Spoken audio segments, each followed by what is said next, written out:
Hi, ಎಲ್ಲರಿಗೂ ನಮಸ್ಕಾರ. ತುಂಬಾ ಖುಷಿ ಆಗ್ತಿದೆ ಇವತ್ತು ಮೈಸೂರಲ್ಲಿ ನಮ್ಮೂರಲ್ಲಿ ಪ್ರೆಸ್ ಮೀಟ್ ಆಗ್ತಿರೋದು.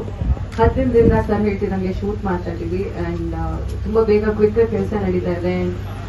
ಚಂದ್ರಶೇಖರ್ ಪ್ರೊಡಕ್ಷನ್ ಅಂತಂದ್ರೆ ಮಾತಾಡಂಗೆ ಇಲ್ಲ, ಎಲ್ಲ ತುಂಬಾ ಆರಾಮಾಗಿ ನಡ್ಸ್ಕೊಂಡು ಹೋಗ್ತಾ ಇದೆ. ಅಂಡ್ ಪ್ರಕಾಶ್ ಸರ್ ಸಿನಿಮಾಗಳನ್ನ ನೋಡ್ಕೊಂಡು ಬೆಳೆದಿದ್ದೀವಿ. ಅಂಡ್ ಅವ್ರ ಜೊತೆ ನನಗೆ ಕತೆ ಹೇಳ್ಬೇಕಾದ್ರೂ ತುಂಬಾ ಮಾಡ್ಬೇಕು ಅಂತ ಇದ್ದಿದ್ ಫ್ಯಾಕ್ಟರ್ ಏನಂದ್ರೆ ಅವ್ರ ಜೊತೆ ಒಂದ್ಸತಿ ಸ್ಕ್ರೀನ್ ಸ್ಪೇಸ್ ನಾನು ಶೇರ್ ಮಾಡ್ಕೊಳ್ಬೇಕು ಅಂತ ತುಂಬಾ ಆಸೆ ಇತ್ತು. ಅಂಡ್ ಈ ಸಿನಿಮಾ ತುಂಬಾ ಚೆನ್ನಾಗಿ ಮೂಡ್ ಬರ್ತಾ ಇದೆ. ನಮ್ಮ ಕಾಂಬಿನೇಷನ್ ಕೂಡ ತುಂಬಾನೇ ಚೆನ್ನಾಗಿ ವರ್ಕ್ ಆಗ್ತಾ ಇದೆ.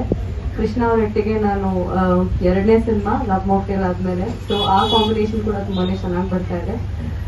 ತುಂಬಾ ಖುಷಿಯಾಗಿದೆ ಅಂಡ್ ತುಂಬಾ ವಿಭಿನ್ನವಾಗಿದೆ ಕತೆ. ಅಂಡ್ ಎಲ್ರಿಗೂ I am sure cinema release ಆದ್ಮೇಲೆ ಎಲ್ಲಾ ಮನೆಯವ್ರಿಗೂ ಎಲ್ಲಾ ಮನಸ್ಸಿಗೂ ಮುಟ್ಟುವಂತಹ ಒಂದು ಕಥೆನ ತುಂಬಾ ಚೆನ್ನಾಗಿ ನಮ್ಮ ರಾಜಮೋಹನ್ ಸರ್ ಡೈರೆಕ್ಟರ್ನ ತುಂಬಾ ಚೆನ್ನಾಗಿ ತೋರಿಸಿದ್ದಾರೆ. ಆಲ್ಸೋ ಡಯಟ್ ಸರ್ ಫೀಲ್ ತುಂಬಾ ಚೆನ್ನಾಗಿ ಕೆಲಸ ಮಾಡ್ತಾರೆ. ನಮ್ಮ ಸುಬ್ನಾನ್ ಸರ್ ಅಂಡ್ ಎವ್ರಿಥಿಂಗ್. ಈ ಸಿನಿಮಾ ಒಂಥರ ಬ್ಲೆಸ್ಸಿಂಗ್ ಅಂತಾನೆ ಹೇಳ್ಬೋದು ನನ್ನ ಕರಿಯರಲ್ಲಿ. ತುಂಬಾನೇ ಖುಷಿ ಆಗ್ತಾ ಇದೆ ನೀವು ಇಲ್ಲಿ ತನಕ ಬಂದಿದ್ದು. Thank you so much. ಮಗು ಬಗ್ಗೆ ಹೇಳ್ಬಿಡಿ.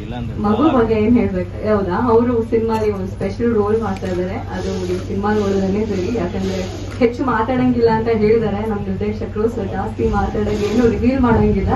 ಸೊ ಇವರು ಒಂದು ಪಾತ್ರದಲ್ಲಿ ಕಾಣಿಸ್ಕೊಳ್ತಿದ್ದಾರೆ. ಇವ್ರ ಹೆಸರು ಅಯಾನ್ ಶೆಟ್ಟಿ ಅಂತ.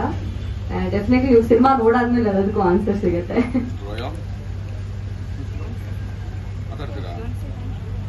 Thank you.